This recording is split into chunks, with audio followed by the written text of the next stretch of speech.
never believed in love at first sight, especially not online. But there was something about Alex. Maybe it was the way his words felt like they could see right through me, like he was reading my thoughts before I even typed them. We met in a quiet corner of a book forum, bonding over our love for old poetry and obscure indie films. Night after night, our conversations flowed effortlessly.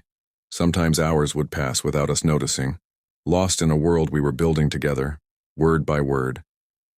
I remember the first time he told me, "I feel like I've known you forever." My chest had fluttered in a way I didn't think was possible through a screen.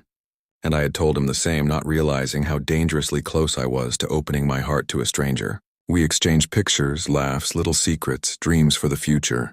I even started imagining him in real life. The curve of his smile, the warmth of his hand in mine. Eventually, we decided to meet. I remember my heart pounding as I walked into the cafe we had agreed upon. A small place with mismatched chairs and the scent of coffee lingering in the air. And there he was. Alex, the same warm smile, the same laugh I had heard so many times over the phone. Relief washed over me, and then something in my stomach twisted. He looked too familiar. That smile, that way of tucking his hair behind his ear, it wasn't just familiar, it was haunting. My phone buzzed, a notification from an old news app, and a chill ran down my spine. I glanced again at him.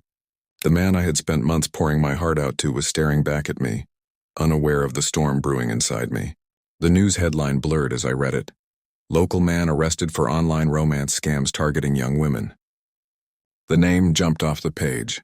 My chest tightened. It was him. Alex, my Alex. I wanted to run, to scream, to disappear, but I couldn't. My mind replayed every conversation, every confession. Every word I had trusted had been a lie.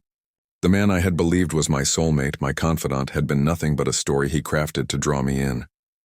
And yet, even as fear and betrayal coursed through me, a part of me still remembered the warmth in his laugh, the way he said my name. It was impossible to reconcile the person I had fallen for with the person sitting in front of me. I realized that love, even if built on illusions, can feel terrifyingly real, and heartbreak, when it comes disguised as love, is sharper than any truth.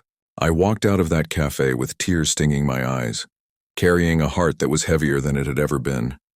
But I also carried a strange clarity, that sometimes the hardest lessons in love are the ones that teach you who you really are, and how fiercely your heart can feel, even for someone who never truly existed.